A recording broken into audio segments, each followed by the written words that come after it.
मिशनमधनं नक्की काय पाहिजे याच्यावर ते देखील निर्णय इथून घेऊन जातील, ही देखील आजच्या बैठकीमध्ये चर्चा झाली. आता इन्फ्रास्ट्रक्चर, रोड वायडनिंग, त्याच्यानंतर खड्डे, त्याच्यानंतर जागा ॲक्विजिशन, हे सगळे प्रश्न आजच्या बैठकीमध्ये आम्ही निकाली काढले.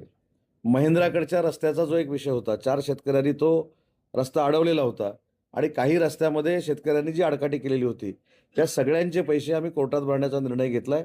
कोर्टामध्ये भरून कंपल्शन ॲक्विजिशन करण्याचा निर्णय घेतलाय आणि ज्यावेळी त्यांना शेतकऱ्यांना आवश्यक असेल पैशाची, त्यांनी कोर्टामध्ये जावं आणि ते पैसे घ्यावेत. काही शेतकऱ्यांच्या काही गैरसमजातनं अडचणी निर्माण झालेल्या आहेत, त्या देखील आम्ही दूर करू. दर शुक्रवारी पुणे जिल्ह्याच्या MIDCच्या संदर्भात दर शुक्रवारी जसा जनता दरबार भरतो, तसा आता जिल्हाधिकारी देखील दरबार करतील. अशा पद्धतीची रचना आपण तयार केली आणि मी देखील सांगितलं, की फक्त हा मर्यादित चाकणपुरता विषय नाही, तर पुणे जिल्ह्यामध्ये अनेक मोठ्या MIDCs आहेत. तर 2 महिन्यातनं 1 दिवस पूर्ण हा फक्त आणि फक्त पुणे जिल्ह्यातल्या MIDCसाठी आणि उद्योजकांसाठी देण्याचा देखील मी निर्णय घेतलेला आहे. त्याच्यामुळे असंख्य गोष्टींवर चर्चा झाली, असंख्य शेतकऱ्यांच्या गोष्टीवर चर्चा झाली. पण ह्याचं सगळ्यातलं महत्त्वाचं सार काय होतं, तर या बैठकीला खासदार अमोल कोल्हेसाहेब देखील उपस्थित होते आणि काळेसाहेब देखील उपस्थित होते.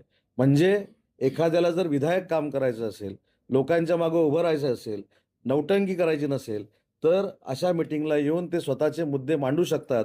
राजकारण बाजूला ठेवून हा एक नवा सिद्धांत अमोल कोल्हे आणि बाबाजी काळेंनी आज अनेक लोकांना घालून दिला आहे. कदाचित या सिद्धांतानंतर तरी काही लोकं सुधारतील, हा माझा विश्वास आहे.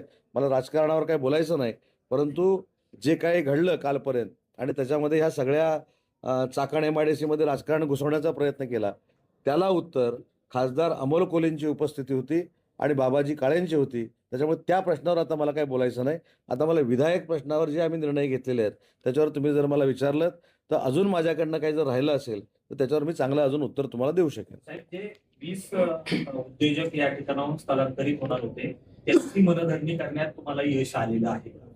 आमच्याकडे 2 कॅमेरे सुरू होते. तर मला माहीत नाही तुमचे होते की आमचे होते. आमचे होते. ते सगळं रेकॉर्डिंग मी तुम्हाला पाठवून देतो. आमची 2.5 तासाची जी चर्चा झालेली आहे, ती सगळीच्या सगळी 2.5 तासाची मी चर्चा तुम्हाला पाठवतो. कोणाच्या सुपीक डोक्यातनं 20 इथले स्थलांतरित होणार आहे, हे आलं, हे आमच्या 2.5 पावणे 3 तासाच्या मीटिंगमध्ये पावणे 3 सेकंद देखील याच्यावर चर्चा झाली नाही. त्यांनी स्वतःच सांगितलं होतं की प्रेशर क्रिएट करण्यासाठी. मला माहीत नाही मी काय सांगितलं. मी सगळं रेकॉर्डिंग तुम्हाला पाठवतो. त्याच्यामध्ये कुठेही आमचा प्लांट सोडून आम्ही दुसरीकडे जातोय, अशी कुठेही चर्चा झाली नाही. ज्या चर्चा झाल्या त्या अतिशय सकारात्मक झाल्या आणि त्या मीटिंगमधनं मला असं कळलं, की या 3-4 वर्षामध्ये दरवर्षी 30% इंडस्ट्री या चाकण आणि पुणे परिसरामध्ये वाढते, हे मला त्या असोसिएशनच्याच लोकांनी सांगितलं. खरं तर काय नेमक्या त्यांच्या समस्या आहेत? कारण की इतर समस्या रस्ता असेल, ट्रॅफिक असेल, त्यासोबत इतर काय समस्या आहेत अजून वरील वस्तूमध्ये? नाही, ह्याच मेजर समस्या आहेत ना. याच मेजर समस्या आहेत, की पुण्यामधला असलेला कामगार हा इथं पोचा